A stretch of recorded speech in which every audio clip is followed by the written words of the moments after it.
деген сияқты ешкім тиіспесін деп мен такси даже таксині жолдан тастап кетіп ары қарай өзім қайтқан болатынмын.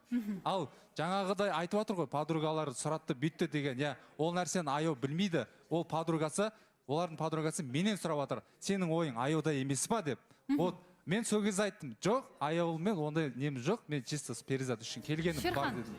Шерхан, қалай ойлайсыз? Енді сіздің досыңыз жайлы әңгіме болып жатыр мына жақта. Бір жағынан аяулым туралы әңгіме болып жатыр. Жалпы ақылға қонымды әңгімелер ме жоқ па? Ақылға қонбай тұр ғой сол. Сол мен үңіле алмай жатырмын да бұл тақырыпқа, себебі айтып жатыр ғой Ғалымжан, аяулым оны білмейді деп жатыр ғой. Негізде бір ұштасып тұрғанда ол подругалар не үшін Ғалымжанға звондау керек негізі? Не байланыстырады?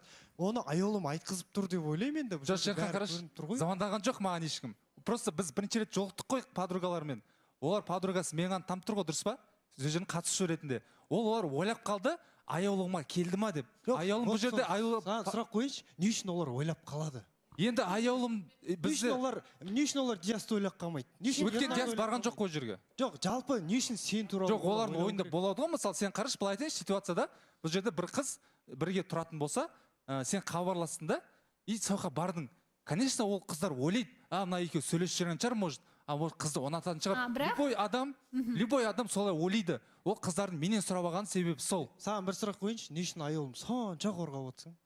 Мен қорғап жатқан жоқпын. Мен өзім ситуациямды айтып отырмын. Сен қайдан білесің, что аяулым ол нәрсені Жоқ, аяулым өзі айтып отыр ғой. Шерхан, мен оны шынымен де білген жоқпын. Мен айтып тұрмын ғой, ол жерге құрбылармен бардық. Ол құрбыларым да білген жоқ Ғалымжанның келетінін тек қана мен білдім. Өйткені Ғалымжан айтқан еді, қасында ешкім білмей-ақ қойсыншы, мен қазір келемін деп сол жердегі адресі сұрап алған еді.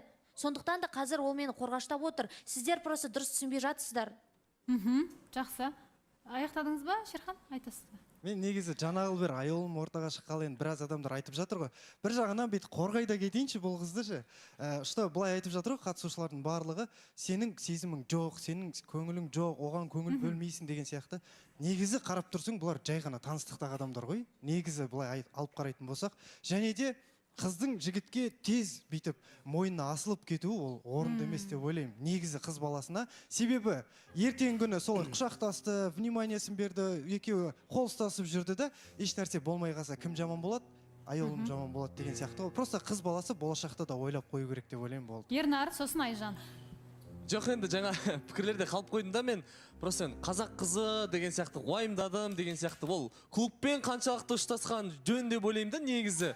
Егер ондай болатын болғанда қатты уайымдағанда негізі бәлкім ол жақтан алып кетер ме едің, мүлдем не істеп деген сияқты нәрсе. Ернар, былай дейінші, әрбір әйел адам мен үшін қарындас, әпке, аналар болды.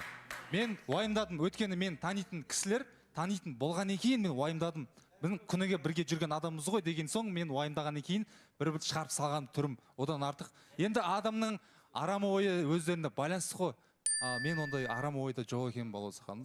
Негізі оны уайымдайтындай ол жерде мен еш нәрсе көріп тұрған жоқпын. Егер ровно жүрсе, ода тұрған не бар екен? Сол. Просто сен басқа нәрсе де бұл жерде Ғалымжан ше оны. Жоқ, Алланы қарашы, сен өзің семен де былай жақсы танимын ғой, бірақ ондай нәрселер емес та бұл жерде.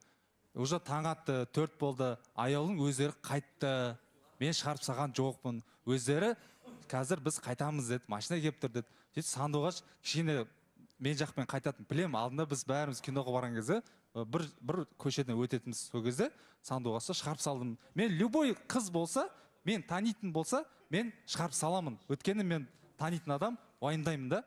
Енді адамның ақ көңілді болса, енді білмеймін ғой не болатын. Ақ көңілдік түбінде жетеді дейді, үйсіп жүріп бір күн мен вообще жоқ болғансам деп білмеймін не болатын ше. Адам бәрі жаман ойлап жатыр екен да. Адамның өзінің сана биігінде, сана сезімде ойлайтын нәрселер ғой. Енді сөзі бар ғой сондай. Қойыңыз, өйтіп айтпаңыз. Айжан. Алан, қош келдіңіз, сауығып кетіңіз. Осы жерде енді біраз әңгіме айтылып жатыр ғой.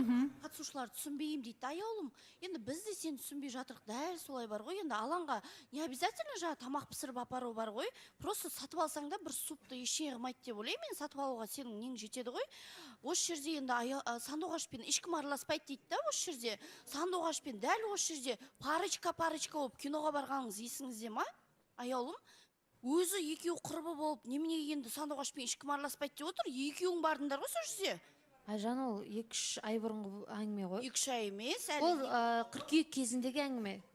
жоқ енді сонда сандуғашпен киноға барып аласың, бұларға уже сенбейтін болдым, балауса ханым осы жерге келеді да бір-бірімен жаңа неше түрлін жасап алады, жаңа сағыз осы жерде ойнатады да, сыртта бәрі сөйлеседі қыздар ше. Мен кәдімгі сосын отырады да, мынау кім өтірікші? Айжан өтірікші дейді да, сыртта бәрі 200 таза бар ғой, араласып құр болып кәдімгідей бір-бірімен жүреді. Мен бұларға уже таңғалмайтын болдым бар ғой, уже мен жағамды ұстаймын сыртта бар ғой, бұлар қалай бір-бірімен бет жүрсі, жаңа беттен алып төске шауып деген сөзді бұлардан үйрендім бар ғой осы. Енді мен таңғалып отырғам, сандуғаш деп атсыңдар, сандуғаш экспресс осы жерде сөйлеп жатыр, білмеймін не себебі екен, кешеден бері сөйлеп жатыр, уақыты болмай жатыр, сандуғаштың уақыты аз болып жатқан сияқты. Не болып жатыр, сандуғаш айтып кетші.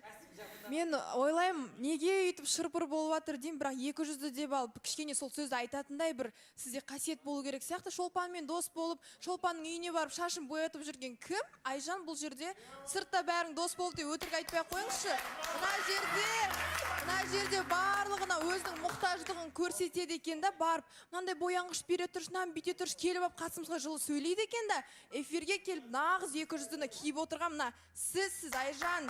Сондықтан да жасыңызға сай нәрселерді айтыңыз, өйтіп сырттан тон пішудің керегі жоқ бұл жерде. Я осы жерде дұрыс айтып отыр, өйткені соңғы кезде Шолпанмен жақсы қарым-қатынас жасап жүрміз.